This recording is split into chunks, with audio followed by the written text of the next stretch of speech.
In today's video, I'm going to teach you how to effortlessly share or export files using your preferred method.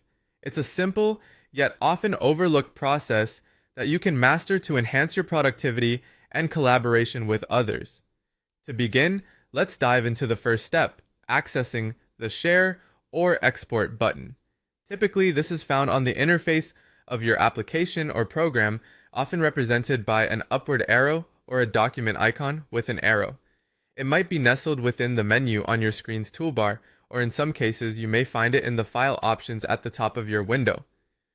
Once you've located this button, give it a click, initiating the process of sharing or exporting the file you're working with. Upon clicking, you'll notice several sharing methods at your disposal. Generally, these methods can be categorized as email, link, or file. Let's briefly explore each option to help you determine which one suits your needs best. If you choose email, you're opting to send your file directly to someone else's inbox. This is incredibly handy for quick communications, or if you're working with people who frequently check their emails. Simply input the recipient's email address, craft a quick message if you like, and hit send. Just ensure you've entered the correct email addresses to avoid sending sensitive documents to the wrong person. If you opt for sharing via link, you're in for a straightforward experience.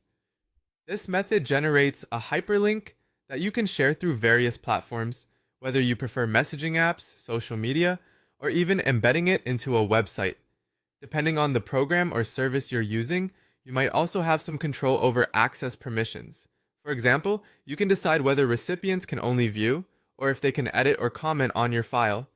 Adjust these settings according to your needs for an added layer of control over your shared content.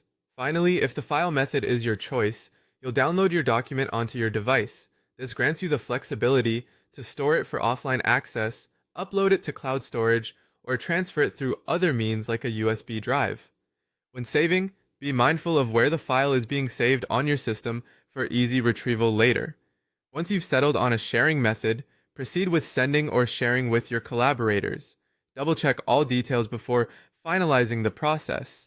Whether it's ensuring email addresses are accurate, permissions are correctly set, or that you've saved the file in the right location, these small steps can make a big difference. By following these straightforward instructions, you can streamline your workflow and enhance your collaborative efforts with ease. Thanks for watching, and remember, mastering these skills will certainly boost your efficiency in handling files and sharing them with confidence.